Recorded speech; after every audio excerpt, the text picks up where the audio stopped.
Hi, I'm Mike, the Rototiller guy. Just showing you a series of videos trying to explain the components of a sprinkler system, okay? So this is a timer, and basically it's an alarm clock, and there's a variety of them. There's got to be 100 different kinds of timer. But it turns on, and instead of playing music to wake you up in the morning, it turns on that valve. So it gets plugged in to electricity. Obviously it needs electricity, and it has inside of here, this is a transformer. So what does a transformer do? It transforms the 110 volt electricity that you're getting from your outlet, and it transforms it down to 24 volt, because we don't want to put 110 volt through here and fry it. So this is just reducing how much electricity actually gets to the motherboard. The motherboard in this case is right in here. And by the way, if you happen to have this exact timer, this is where the battery is right there. So there's a backup battery that keeps the programming when we're not supplying electricity to it. So if you have an outage in electricity just for a moment, that battery will back up all the programming that's in here, so you don't have to go reprogram it every time you lose electricity for 10 seconds. So if that battery's dead, guess what? You don't have any backup, right? So they almost all have batteries like this, but it will not run the valve. The battery doesn't have enough power to run the valve, so you have to have electricity. So right now, if you look really closely here, it says no AC, because guess what? It's not plugged in. So let's plug it in.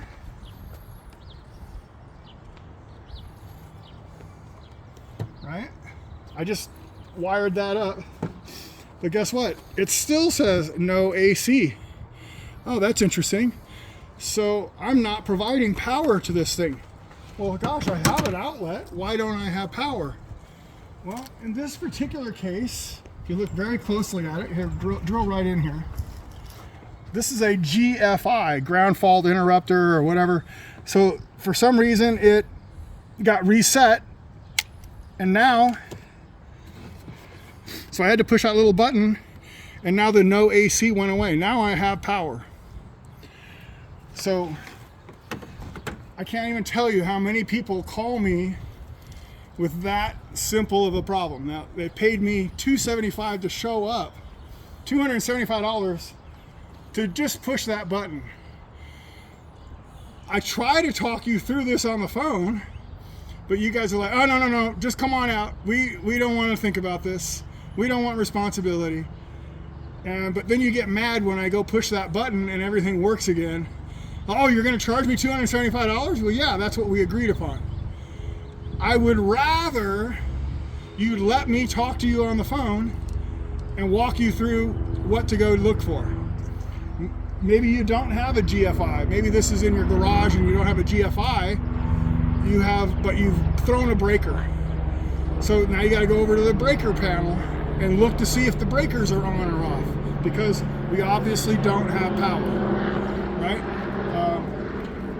And some, not all timers have that no AC signal on there. So I just tell you to go plug something into it. Plug in a drill, plug in a lamp, turn the light on. Okay, the light works. Okay, we know we have power. All right, so now if we have power, now we have a timer. We have to test the timer. Now you can use a voltage meter like this, and this is just a cheapy thing that I got at Harbor Freight. And you can test by going to common and one of these ports and turning on that zone. The readout should say 24 volts. If it's getting 24 volts, then we know the timer is working.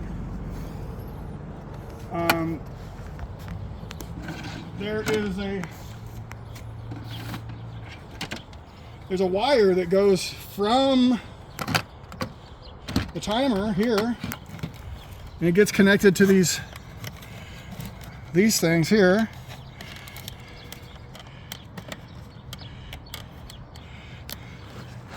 like that. That's white wire is generally common, COM.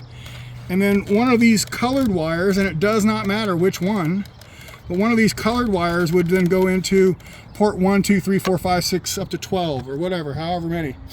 But then the other end, the white wire also has to get connected to the valve, and then whatever color we chose to go into station 1 gets to also be connected to the, so on each valve there's 2 wires, 1 and 2.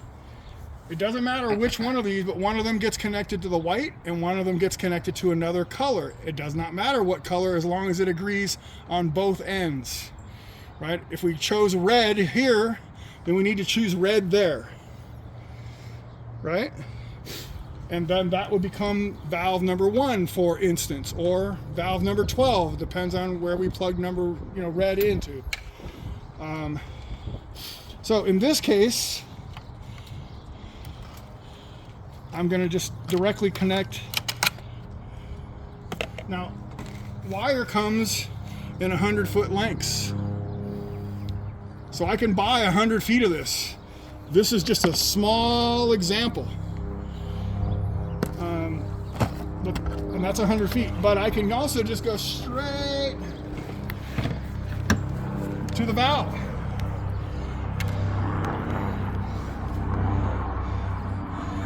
Now, usually you go through there.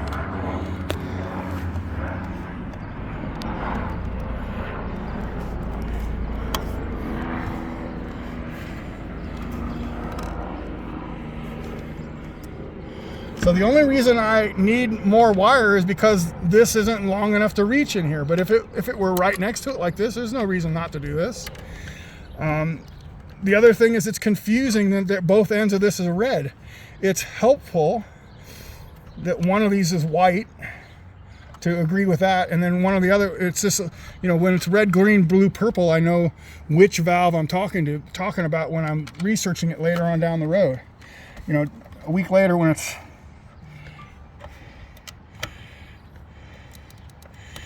okay. So now I've one end went into port number 1 and one end goes into common, right?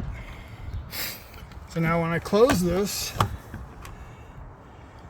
I gotta go turn on the water. Right now I made this piece of copper to represent your water supply at your house. I need a piece of plumbing like this to screw on the valve. If this doesn't exist, I cannot screw this and attach it to your water supply, right? So let me go turn on the water real quick.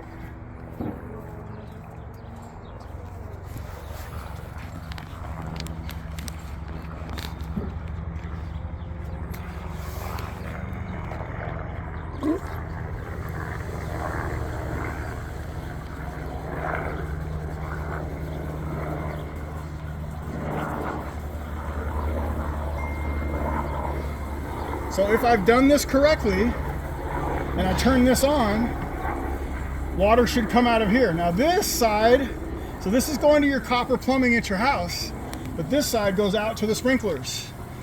Now in this video, guess what guys, I don't have this pipe. I don't want you to be confused. This is just a white PVC plastic that goes into the dirt and then goes out to your lawn and to all the sprinkler heads. Right now for this example, I'm going to turn this on, and it's going to allow water. Right now this side of the valve is stopping the water from going over here, but I'm going to turn it on and water is going to come out of here. It's going to come gushing out of there. Hopefully I drop it on the ground out there rather than on the table here. So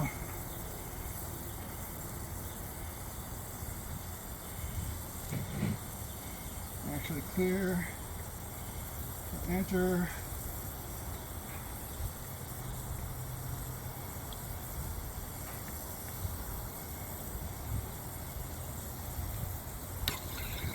There we go. That water is now traveling through your PVC pipes out to all your sprinkler zones. And now all your sprinklers jumped up and are watering the lawn. Here's how I turn it off. I just hit clear, and now there shouldn't be any more electricity being supplied, and it turned off. This is an electromagnet. When I have electricity going through here, now I've electrified this, and it lifts up a little metal rod inside of here, and that's what allows the water to flow. So no electricity, no water flowing. And that is as difficult as this is. This is an alarm clock radio that wakes you up to go to work in the morning. In this case, it wakes up the valve and says turn on and water for 10 minutes. And the valve is just kind of waiting here for the electricity to come to it so it can electrify this thing here. Now I can also override this. I can override it by doing this. There's an on and off here. That does the same thing. But if your gardener does that, for instance, and you try to turn it off here, this is higher precedence than this. So your gardener can turn that and make this stay on. So that's one of the simple things I look for that, somebody's monkeyed with it, right? You can also turn it on with this thing. This is called the bleed valve. So you turn that on, and that also turns it on. And it leaks from there too. This turns it off. Okay? And then this is a volume control. If you notice that the sprinklers are shooting like into your neighbor's yard because there's so much pressure and so much volume, you can reduce it here. Or if it's not throwing far enough, you can open this up. Now, you can only open it up to 100%. There's only so much water that's going to be able to flow through this pipe. So there's a limit to how much water pressure and how much volume can travel through that pipe, and then you run out of water pressure to drive a certain number of sprinkler heads. In my experience, that magic number gets close to 12. If you've got 12 of those little 4-inch pop-ups, you're getting really close to the maximum number you can put on a zone. So if you call me and you've got 16 attached to one valve, well, you don't have enough water pressure to drive 16 sprinkler heads. That's about all I can really say about this subject. I very much look forward to any comments. If there's any questions, maybe I'll make another video to answer any questions that you may have. The things that could fail, so if I don't have power here, if somebody's set the times wrong and all that sort of thing, you can program this wrong. If somebody's cut one of these wires, or I have a loose connection anywhere along the, this is generally how it gets connected out in the garden when you're tying wires together. And if those have just been gotten wet and corroded, you just unscrew it and then clean that up and then connect it back together again, and that may solve the problem. A lot of times that's a very simple fix to solving that problem too. So wiring is the timer. Is it plugged in, got power? Has the wire been broken, or is it been cut, or do I have a loose connection or a corroded connection? And then the next step is, and you can use your multimeter at this end to test that the wire is good. If I get a reading over there, when the timer says send 24 volts, and I get a reading on there, then hey, I guess the wire is good, right? So if the timer's good and the wire's good, I start to think about this $15 solenoid. These go bad. It's just an electromagnet. It goes bad. And then if the solenoid is actually good, then I start beginning to think about the valve being bad.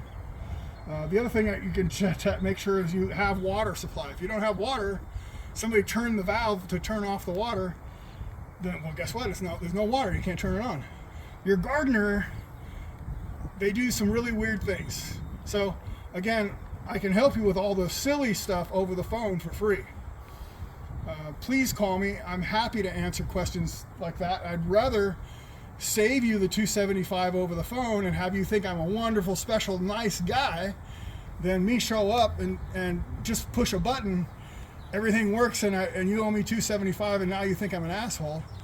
I don't want you to think that I'm a jerk. I want to be your friend. help me be your friend.